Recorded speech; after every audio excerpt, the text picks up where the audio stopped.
This is the Non-Tech Podcast, conversations about education, technology, and culture, with Dr. Doug Reed and Dr. Matt Stranick. Thank you for joining us.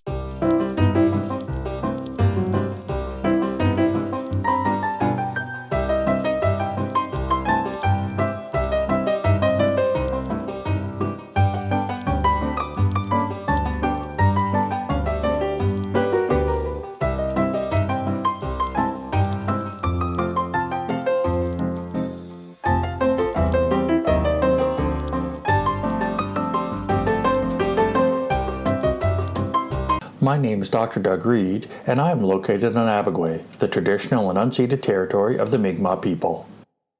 My name is Dr. Matthew Stranick, and I am located in Menakwisk in St. John, New Brunswick, which is situated on the traditional and unceded territory of the Wolastoqiyik Maliseet people.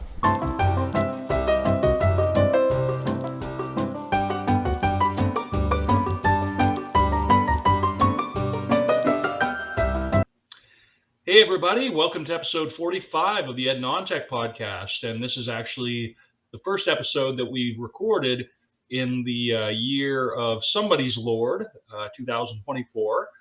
How are you doing, Doug? What's the new year been like for you thus far, pal? It's been pretty good. I've got to do a bunch of lifelong learning stuff, and if I sound raspy today, I've just spent the last 2 days in a curling rink sweeping a lot. So I got a little bit of lung burn because I'm not 17 or 18 anymore, and I'm just learning how to do stuff. So, but it's been great. It's been wonderful for me. So this has been like your first winter participating in the sport, yeah? I did this same bonspiel last year. Okay. Because I have a friend that's a really good curler and super nice and stuff. And she's like, oh, could you come do it? We just need to. It's one of these fun spiels. I don't know all the language. We're learning it. So you need enough people for the team, basically. Yeah. And I may not know how to throw or slide the rocks, but I can sure sweep. I've spent my life practicing sweeping stuff. So radical. Well, that sounds pretty dope, to use a contemporary term, which I respect curling. There was actually, not to go too far into sidetrack land, but do you remember the Canadian film Men with Brooms? Yes. That's one of the few Canadian films that I can remember like reaching the Cineplex even. And actually I made a point just because it was like so rare, and it had the dude from that show about the Mountie as the main actor, right? Yep. Okay. He had also just done Passchendaele, the movie about World War I. Yes. Can't remember the chap's name, but no, it's escaping anyway. me too. So why don't you just guide us through what we're talking about here today, bud, for the topic? So today I want to talk about exclusionary language. Okay. And it's going to be about education. It's going to be about healthcare. That's where most of the research is. Okay. But going and curling for 2 days and with all of their words, it's like, oh, I don't know what anything means. Somebody just give me a yes or a no on when I start sweeping and when I stop sweeping. And what do these hand signals mean? What am I supposed to do when you tap your broom and then do that thing? It's one of those, I was such an outsider wanting to be an insider. And I thought that would be a nice, gentle way to come into the rant that I'm going to do about things like TLAs. I don't know what your thoughts are on TLAs. I know that I've made the notes into WordPress, but I'm going to be honest, pal. You're talking TLAs. What does that even mean? What's the acronym there? 3-letter abbreviations.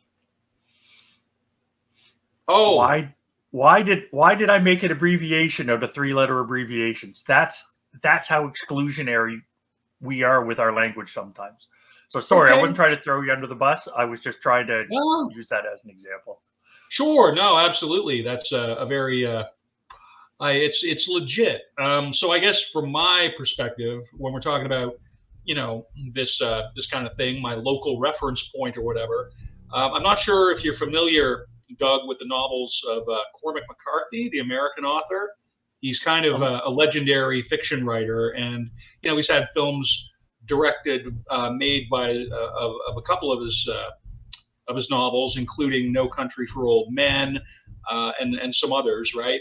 And his last couple of books before he passed away last year were published last year, and I'm just actually now I've made kind of a mini sort of resolution to try and read one book per week, like not necessarily like professional, but like strictly just literature or whatever, because that was like my original passion for like a lot of years.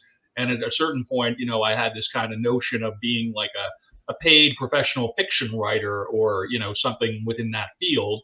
But that just ended up not being what I was going to be ultimately suited to. So, but I can still. So when I'm talking about language here, I'm looking at like these novels by these two interrelated novels, The Passenger and Stella Morris, and he just pulls out these words that you never have ever heard except in Cormac McCarthy novels. And then you actually start looking it up and you go, okay, that is like a piece of language from some kind of whatever. It's almost as though using that language, he's being both precise, but you actually got to stop. And I consider myself a pretty smart guy when it comes to vocab related stuff, but you have to, the flow of the story is so compelling, but then you gotta put the book down and you gotta run over to the computer and punch in this word.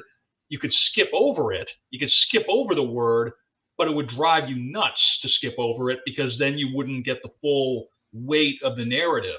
So it's sort of this jerk and tug, but all the while it's kind of making you a better reader and a better appreciator, I suppose, somebody who appreciates fiction and life through fiction.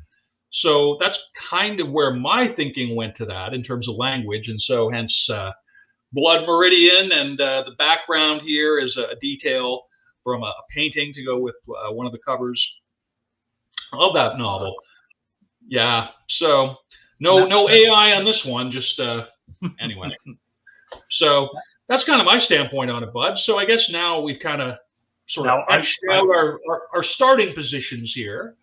Why don't you just take us through to the first reference point here, dude? I'm gonna stop and go to connect to what you just said with my attempt to read Ulysses by James Joyce. Oh. I tried a bunch of times. I was in Ireland, and my brother was like, "Hey, your birthday's coming up. What do you want?" And I'm like, "I would love to get an old book from an Irish author from a shop in Ireland." So we went into this little bookstore, and they had all of these old books. And I'm like, "Oh, Ulysses. I know that one, right? Like, I know James Joyce. I recognize the name." I had read some of his other stuff, and I liked it. I read all his short stuff, like Portrait of the Artist as a his short stories are amazing and way easier to handle than his fiction. I mean, his fiction was really meant to upend language as we know it.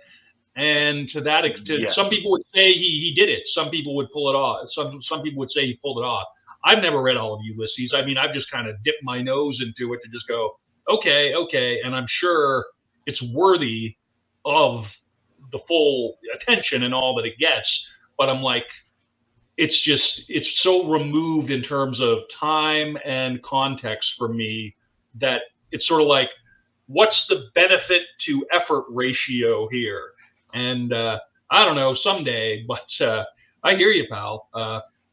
So I was in this shop, and there was a young woman at the counter, and I said, "I want that." And like, there was this whole pile of old books behind her. It was a special shelf, and I said, "I want that Ulysses." And she looked at it, and she's like, "This one?" And it's from 1956. I find out later, so it's hardcover, 1956. Nice. And it's kind of beaten up and stuff. And she said, we have like 50 of the new ones with the nicer covers, and it's like, no, I want that one. This one was important because it was old, and she didn't understand. She was in a different place in her life. But I've tried to read that so many times, and it was only last Bloomsday, a mutual friend of ours, a couple of mutual friends of ours are in Charlottetown, and we went to the Bloomsday celebration here, and then it got explained to me how the different chapters worked. And it was exactly what you just said. It was like, okay, in this chapter, they're doing this, and here's how we use language here. Here's what he was dissecting there. But without that common theme and explanation, I just got frustrated because it didn't read the same chapter by chapter. It wasn't a story that way. It was more about how to examine language. Absolutely. Well, I'm really pleased.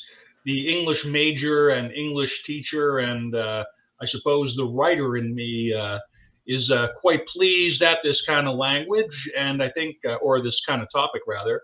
And I think this actually goes back somewhat to our recent Grievances of Ed Tech episode. If I think of mine had been, to the effect of the supremacy or ascendancy or whatever grandiose term I put on it of the English language in terms of learning technology generally. So I think we're on to something pretty pertinent here, and I appreciate your bringing up the topic, dude. Right on. So now I'm going to jump to the literature. So in 2011, Marshall, Menvez, Doherty, and Patterson wrote an article about interprofessional jargon.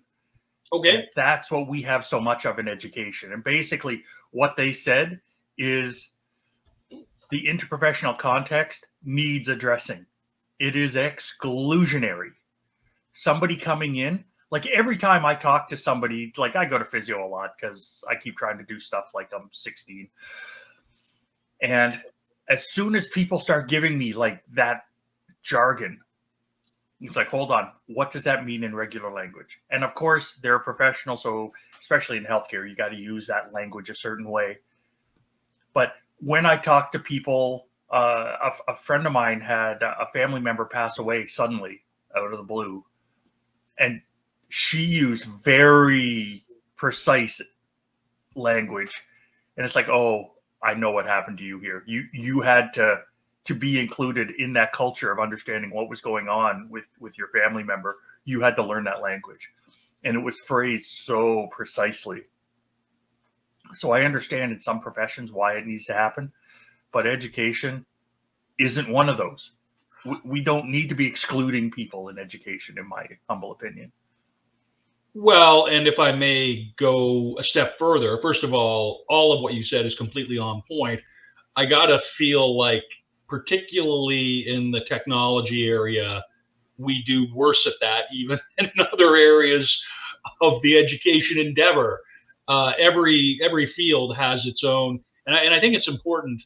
In the reference that you drew to that reference to power relationships, certainly language denotes hierarchies, denotes power structures, and even to the extent that you get over the original idea that English is a European language of conquest. It's a language of violence and colonization.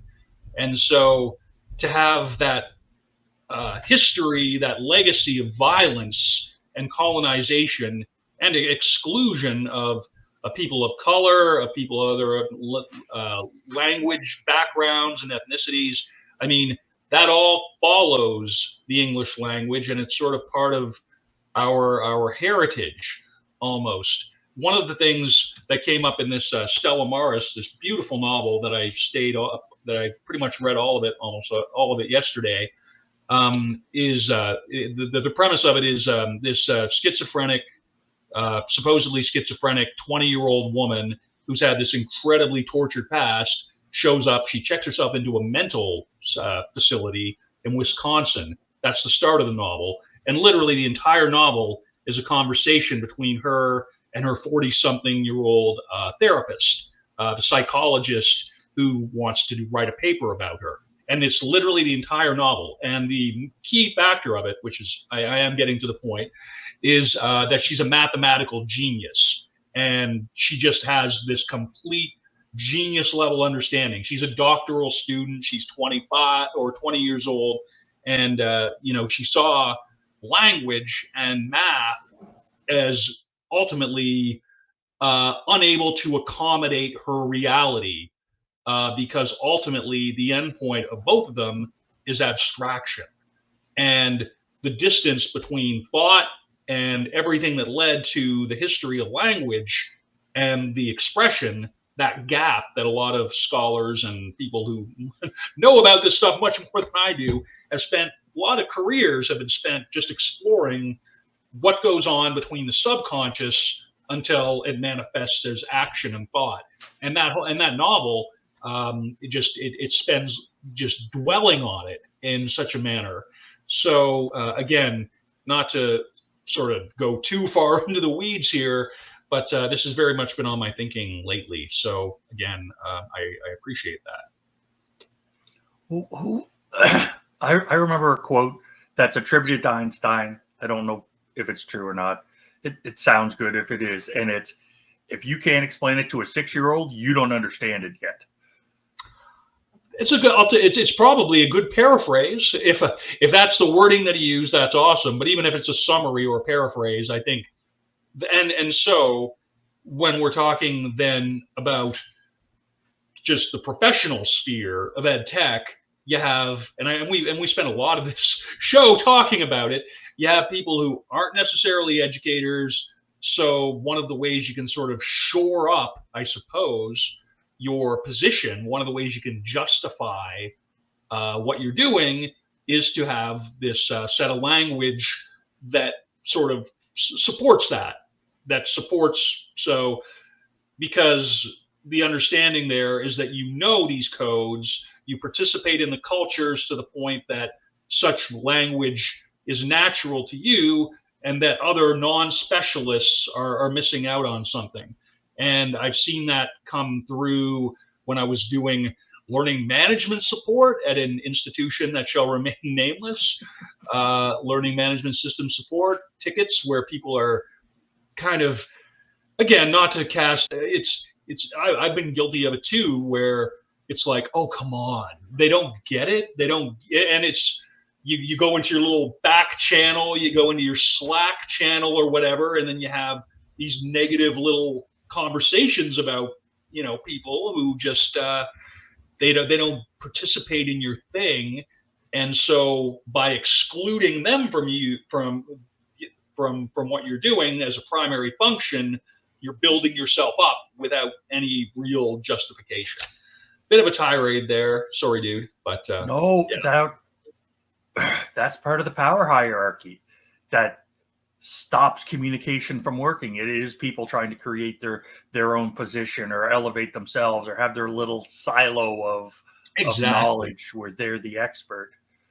And that leads us to the Con 2017 article about the 7 dirty words that undermine. Please tell me that. Tell me, I'm doing an episode of the music podcast, and later today, and we're talking about comedy records. Like, we're just doing comedy recording albums. George Carlin's. George Carlin, thank you. Yes. Yeah. Okay. So. Yeah, I honestly think that this author grabbed a great title, right? It's like, as soon as it's the 7 dirty words, everybody of a certain age is going to know the reference to Carlin, whether they know the words, because he did the 7 words you can't say on television or however. Exactly. It's one of his most famous routines. And that's actually a rare thing for an academic article to like grab something popular and go, oh, maybe it's worth it to try and get people's attention in this way. Is even just in terms of breaking down the discourse, and where we use a bit of humor, a bit of irreverence, a bit of silliness, to kind of come up with our own standpoint on it. I would like to think that others have that same, I guess everybody does, because they want to get published. And it's not always conducive to that endeavor to try and write things that are popular. So exactly. yeah, man. So Kahn talks about how exclusionary language impedes the smooth operation of teams, and all members need to feel respected to perform their roles. Basically, that's what Kahn wrote. And if somebody's trying to elevate themselves and somebody's trying to say, hey, I'm better than, or hey, I'm in charge, so that means you, those things stop the smooth operation of teams and stop communication and stop learning. So there's a cultural I have some experience shift. with that. I have some experience on a team that broke down from my standpoint, in as much as I was shunted off of it. So even the fact that one supposedly key team member is like removed from a core function of the team suggests that there was some discombobulation there. So again, I guess a bit of a personal resonance for me in that particular reading, pal, which again, I very much appreciate. Yeah, and you didn't go off on a Carlin-esque rant? I think this show has probably included some Carlin-esque rants over the past 40 whatever episodes. I'll be honest. I just, we're fulfilling a legitimate purpose here, and I wouldn't want it any other way, but nor can we deny our personal antecedents. When you get into situations where you're like, I'm an educator and I have to leave my personality at home, that almost sort of keeps in touch with in order to be authentic. So, like, speaking as a reformed English teacher, what we're always trying to do in the classroom is have students avoid jargon, put away the 50-cent words, get to the meaning as clearly and as straightforwardly as you can. Takes a lot of effort to make things simple, a lot of effort. And people think, oh, he just didn't put any effort into that because it sounds so simple, or she. But the fact is, actually, it takes a huge amount of effort to make something simple. And I don't want to put down people who don't get that, but I've had a few of them in my career and in my life. And I know I come across as an arrogant slacker sometimes, but still, you know. Anyway, pal, more digressions, but what can I say? I'm sure you could say other stuff. I could. But then where's the value? Where's the value to be delivered, right? So, yeah, man. So another component of, like, I'm not just slamming people that are elevating themselves. I'm not slamming leaders. I'm not slamming different communities. Another thing that can happen, is another reason why we have this issue with exclusionary language and jargon and three-letter abbreviations is the Bernstein 2021 article that he just calls gobbledygook, or she calls gobbledygook. I'm not sure how they identify. And it's gobbledygook. I used to kind of participate in the ESL field in my career, so yes, this is very sweet to me. So why don't you tell us about this one more? This is good. So Bernstein has gone in and said, here's the problem with, like, English language teaching. And he lists, or she lists off, more than a dozen abbreviations. Like, a lot of people have heard English language teaching, English as a second language, teaching of English as a foreign language, all of those things. Bernstein has also listed EAL, EAP, EIAL, and he goes on and on and on and on. And the only thing he doesn't list is EIEIO from old McDonald. But there is so many there. And the acronyms are so subtle. How is anybody, especially an English language learner, going to know the difference? It turns into alphabet soup. It just turns into a random grab bag of language. And this is where, okay, so I appreciate here the fact that we're kind of dialing into some of the things that we talked about during the grievances episode, because again, this strikes me as not just, the language of tech, English as being an issue, but also the fact that we can't agree on any of our own professional terminology, and that it seems really centered on budgetary and procurement processes at any given institution informing the context rather than, say, adopting some common terminology by, say, the government research bodies that cover this stuff as a starting point or whatnot.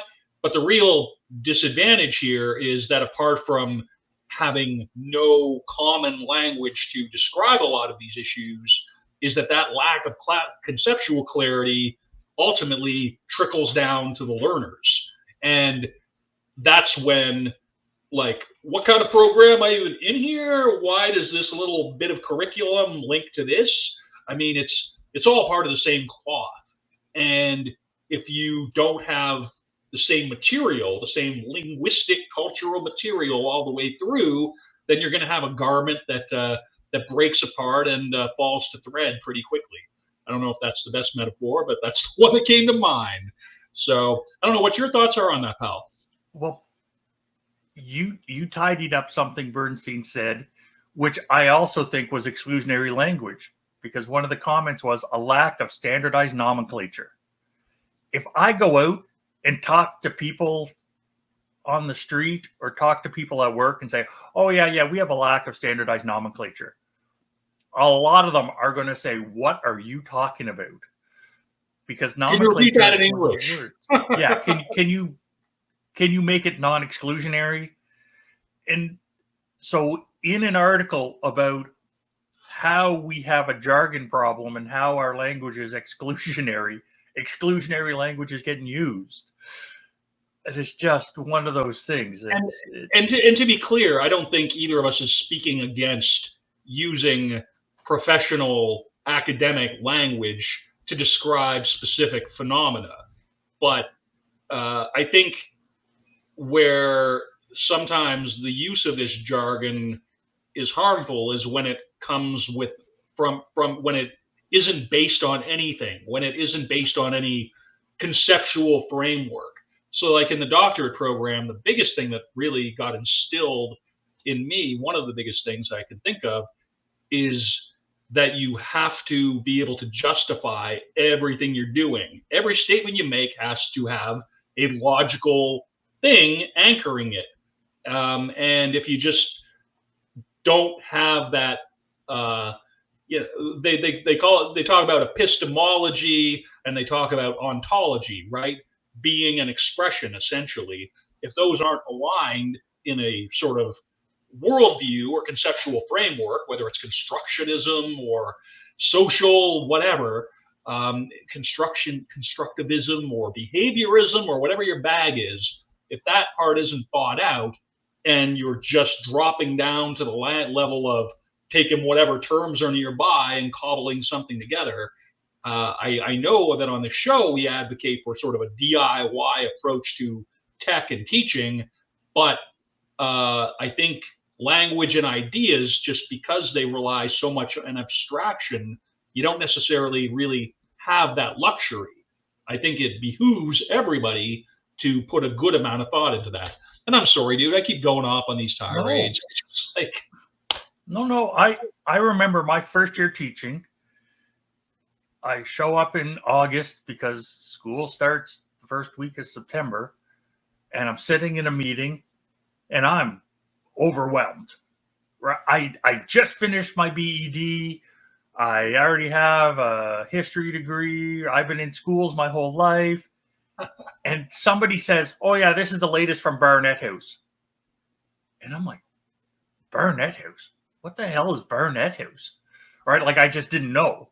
Yeah. And then I'm like, and what is it? So 10 minutes later, after that conversation spins through with whatever the latest directive from Barnett House was, I'm like, sorry, I don't know what Barnett House is. Oh, that's the headquarters of the ATA. And I'm like, I know you think that's helping, but what's the ATA? And it was the Alberta Teachers Association. And Barnett House is the name of the building that somebody named back in 1930, whatever. And it's like, those pieces are exclusionary. They didn't help. You could have said The Alberta Teachers Association, you didn't, because I started teaching in Alberta. Or even just And the Teachers Association, for that matter. Yeah. Like, because you're in Alberta, you don't Yeah, even- you don't need that bit. But it's yeah. that kind of structure where it's like, okay, I'm coming in new to this community and I'm lost. Right? With those two things. So all the rest of what got said, the 10 minutes after that where they described It whatever, was lost. You were flailing. You were uncertain. You were like, you know. I had no context. I Yeah. couldn't connect it to anything logical. I had no idea what they were talking about. I took a bunch of notes that were basically gibberish because it was all jargon. And you got to fill out form 007 or whatever. And it's like, okay, none of this makes sense. Why are we wasting our time? And we do that in classes sometimes where it's like, okay, you get 15 minutes or 20 minutes into a lecture and then somebody asks a really simple, basic question. And it's like, oh, okay, so they didn't understand any of the last 15 minutes because they didn't have that reference point that they needed to build their learning. So how can we change that? Exactly so. No, that's a very succinct and it's just like operating language and operational culture sort of propelling an institutional narrative, and the institutional narrative is ultimately how people get paid and how they can sort of justify expenditure of public funds relative to what they're trying to do. And it's not unnatural, it's not abnormal, but it's something where I think on this show we try and advocate for a sort of mindful approach as much as we can. And I think if people were really thinking in the moment about not just, well, how do I get through this meeting, or how do I get through this class? Like, what kind of tricks do I have to pull to kill this time? If you get out of that mentality and think, what's actually the best way to communicate in this setting? What's actually the thing that the people around me are going to benefit from the most?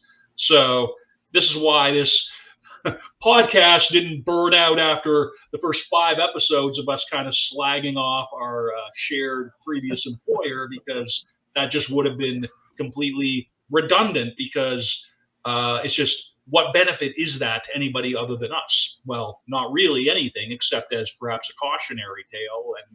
But if that was the entire thrust of the show, like, I've got an axe to grind. It would have run out of steam. It would not be the endeavor that it is now. So again, I think there's some good linkage there to be had towards a mindful approach, if I can think of it that way. Yeah, it reminds me, your comments are going to lead us right to the final article that I found. So thank you for that.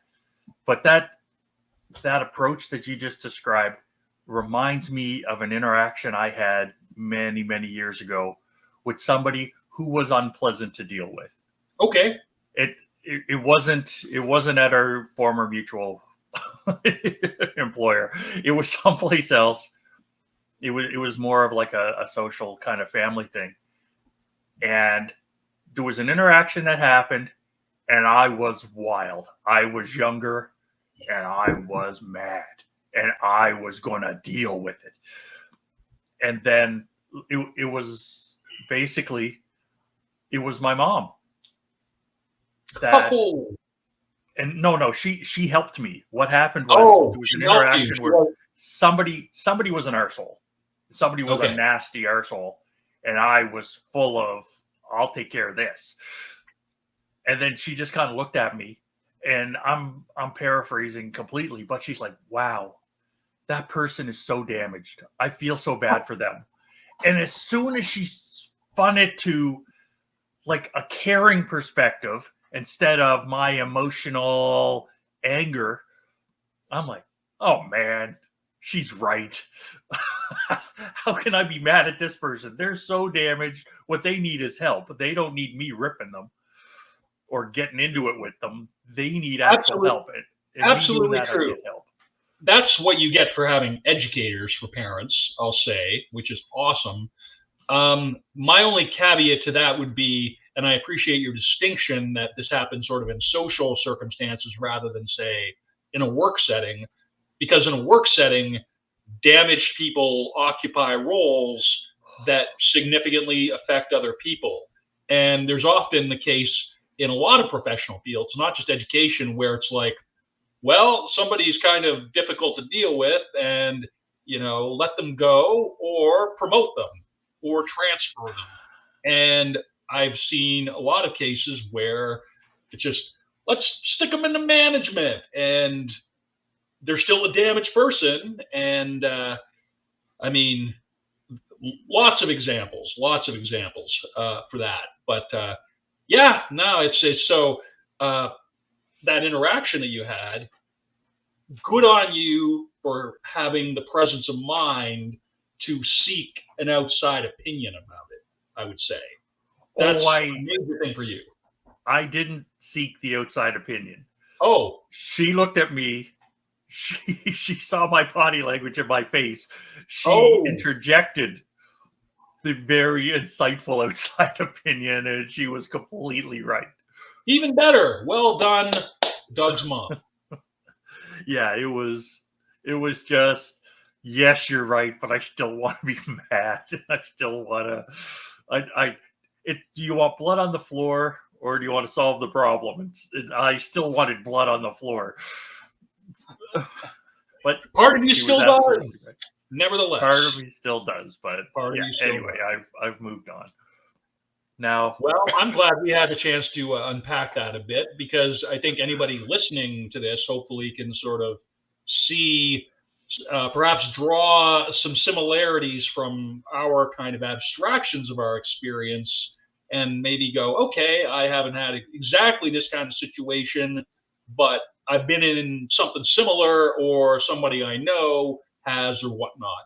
And we're just two dudes trying to sort of make sense of our own thing and hope that it has some value for people. So the fact is, you can admit to wanting blood on the floor, which is an awesome turn of phrase, by the way. But still, the rational principle, and I want to bring stoicism into this, but I don't have those books handy at the moment. But it's okay to recognize the initial response, but then let that initial response go, and then sort of approach it from a rational standpoint. And yeah, I mean, that's a conundrum for a lot of younger people. That's something that's been a challenge for me over the years, for sure. It's something we can all do better at. So again, I appreciate the kind of universal truth that you're drawing here from this, Bud. Yeah, blood on the floor came from an associate dean I had years ago, where I was running a class, and we had just changed our degree from a 3-year to a 4-year, and I had 400 plus students, and I had all these tutorial groups, and I had one person that was teaching some stuff, and I had bent over backwards to help her, and she was screwing me left, right, and center. And literally, like, I would send emails to her after she would do something, and it would take me an hour and a half to write the email. You know, those emails that have to be just perfect and just so. I think I know. First of all, I think I know who you're talking about. I'm not going to guess, but I think just based on what you. Okay, maybe not. No, anyway. This was back in Australia, so. Okay. If you do, I feel bad for you, because basically this. Fair enough. No, you wrong continent. So, but still, my first experience with sociopaths in academia.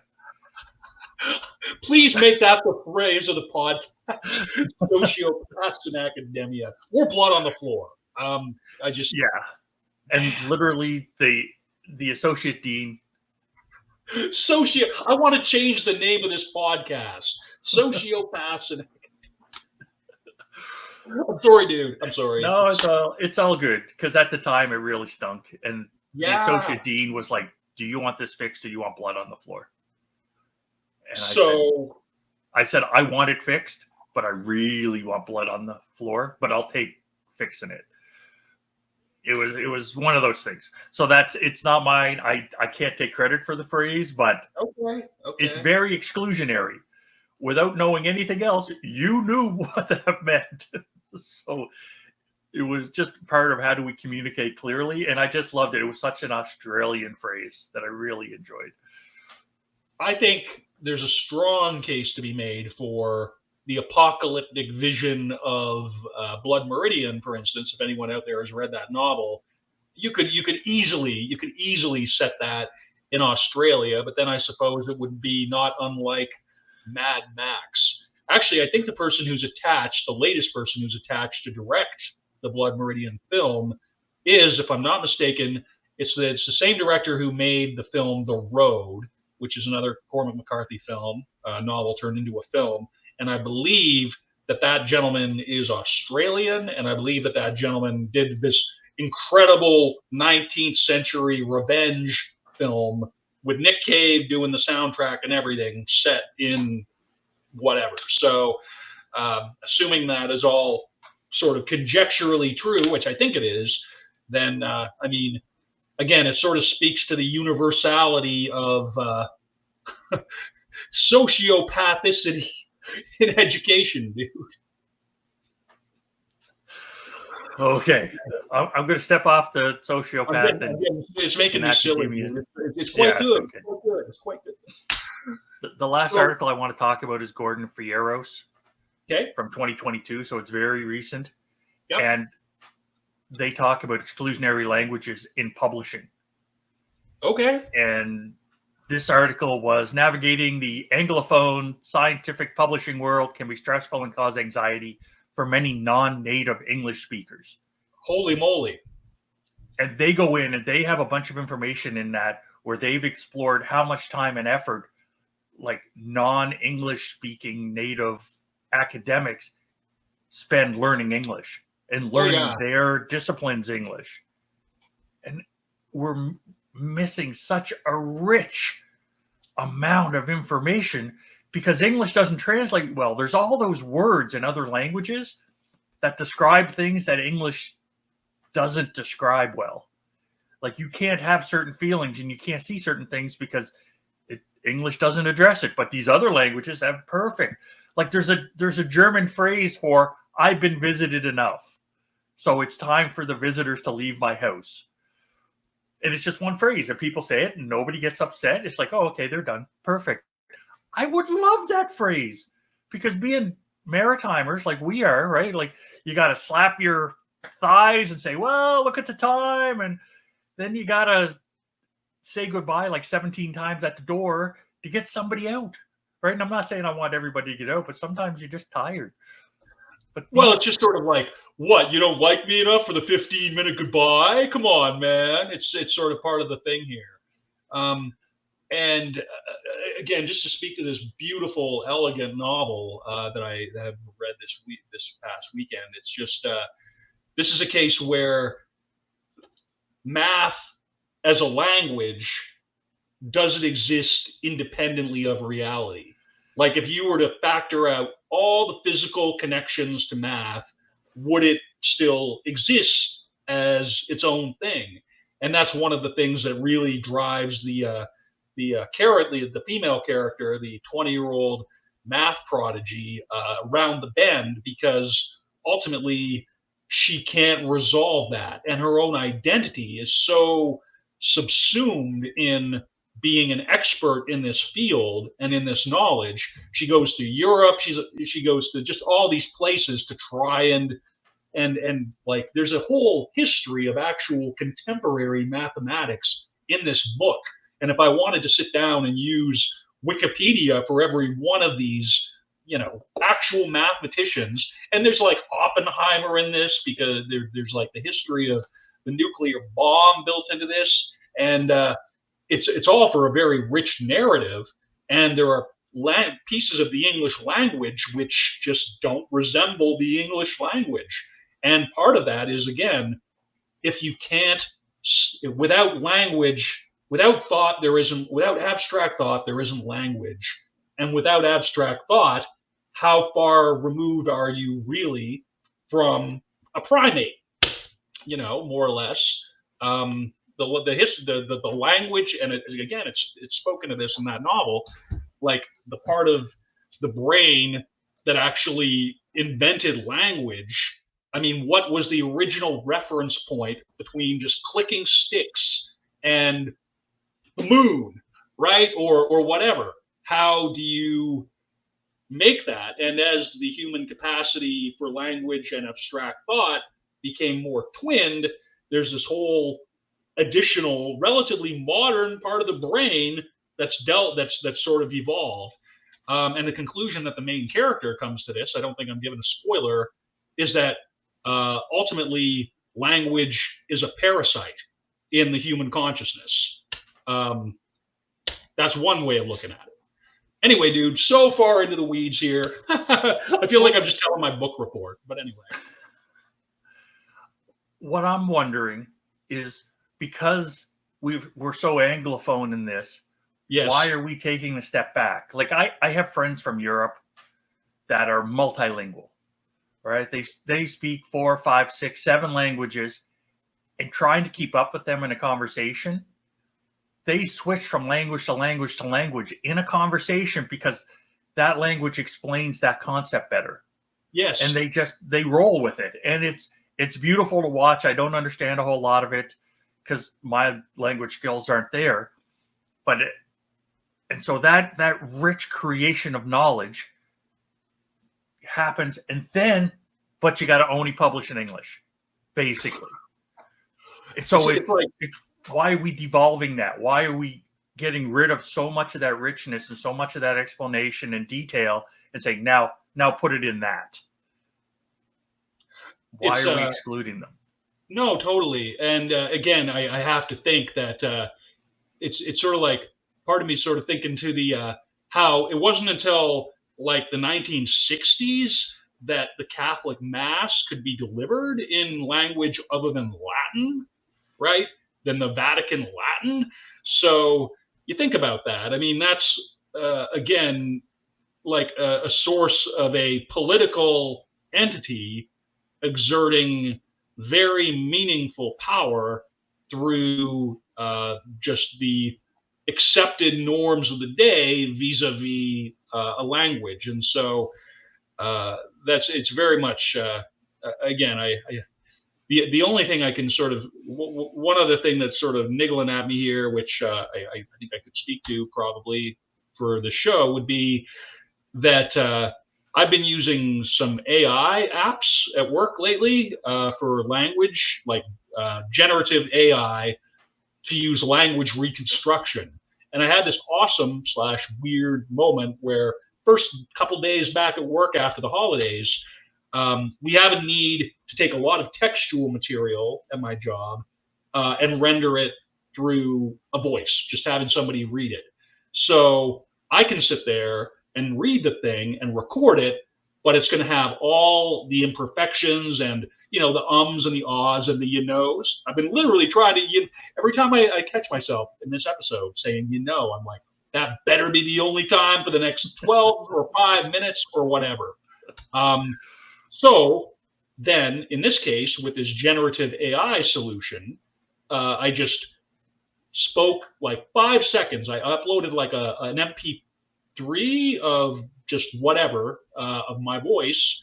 And just based on that very limited sample, it was able to create a clone, an AI clone of my voice. And then I just copy and paste the text that I want and insert it into a field of sorts with that, language overlay. And then takes about 10 seconds to populate like a 2, 3, 4 minute clip of AI Matt reading this thing. And it's a pretty benign application. It's pretty straightforward. Does it save me tons of time? Yes. Does it involve lots of quality? Does it solve a lot of quality control issues? Yes. Is it extremely weird and unsettling? Kinda. So I don't think I'm going to stop using it. I don't think I'm going to stop experimenting it, but it's language now is becoming even more of a hybrid between technology and the mind, where software and hardware are kind of filling in that gap that we talked about between concept and expression. Media mediation, as it were, right? Man, this is a topic where I got so many tangents that I want to go on here, but we are actually anyway. Do you Please feel think free to add to that or move us along here, Doug. No, I know that you're a reforming language teacher. Yeah. So as soon as I threw language into the title, I knew you would be able to run with some stuff, and I just knew that was going to happen. So I appreciate I'm not trying it, to be rude. No, that's dope. I appreciate it, pal. So we got some pretty awesome illustrations here for this episode, if we're going And there. To try to tease people to come to the website, I found this Nova Scotia units of measurement. I'm from the province of Nova Scotia. I'm representing Nova Scotia now with my clothes. And if you want to get directions someplace, who knows where, right? And I'm guilty of this too when I'm home. But if somebody says, "Oh, it's right next door," that's a mile or two at least. Right up the road is somewhere less than 10 miles. A couple of miles is like 20 miles. Not too far is somewhere less than an hour. A pretty good haul, a fairways. These are words, and we know what the definitions are, but we're the insiders. We know what that means. So it just made me chuckle when somebody actually wrote them all down. That was fantastic. I put that one at the top of your notes for that one. That was I can relate. I think that's fairly. You could make some minor variations for that, and it would apply to New Brunswick, PEI, or possibly Newfoundland and Labrador. So that's sick, man, in the best possible way. And I did include the 7 dirty words for healthcare that Con came up with. So they're there if people want to take a look. It's just one of those things. The one I really like is how I've changed professionally and personally. Yep. And over the last, because I've been teaching for about 32 years now. And there's one here that another teacher has posted, and it's like, after 25 years of teaching, I realized my favorite thing to say when a student walks in late is, "I'm glad you're here." Because that's inclusionary. It's not, "Why are you late? Sit down and be quiet. Don't make a ruckus. Why did you even bother coming this late?" It's, "I'm glad you're here." And that's the most inclusionary thing I could think of. So that's just where I'm at right now. That's somebody who accepts their role and isn't trying to make a career out of rule enforcement. That's just somebody who actually is trying to welcome people and is coming at it from it's just a positive approach as opposed to something other. So that's awesome, man. Thanks. So there's some others there that are just cute, and they were in my digital clutter. So if people want to take a look, shout out to that man. Yes, that was a good one. I that was out of the newspaper strips. I mean, it's never as popular as Garfield, but about the same level as like The Wizard of Id or Herman or something like that. Mother Goose or Grimm. So that one's good, yeah. And so I have 3 last things: the word, phrase, and the question of the podcast. Fantastic. So word of the podcast is inclusion, because we were talking about exclusionary language. So inclusion is what I'm looking for.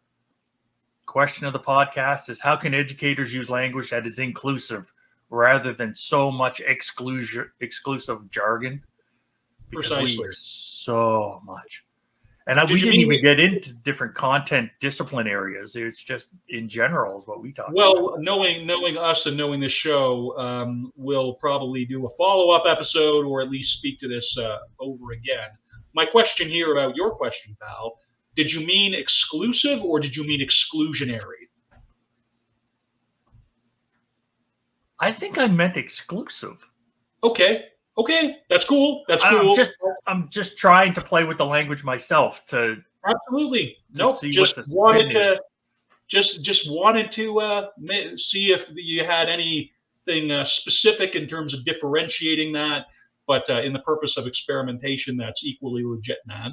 So I'm gonna have to think about that now. That's good. that's I like cool. thinking. So that, No, that works out well. I've been playing language and concept games with this novel, and I've actually, after I put it down, I started reading the follow-up, The Passenger, which tells the same story but from completely different perspective. So it's just anyway.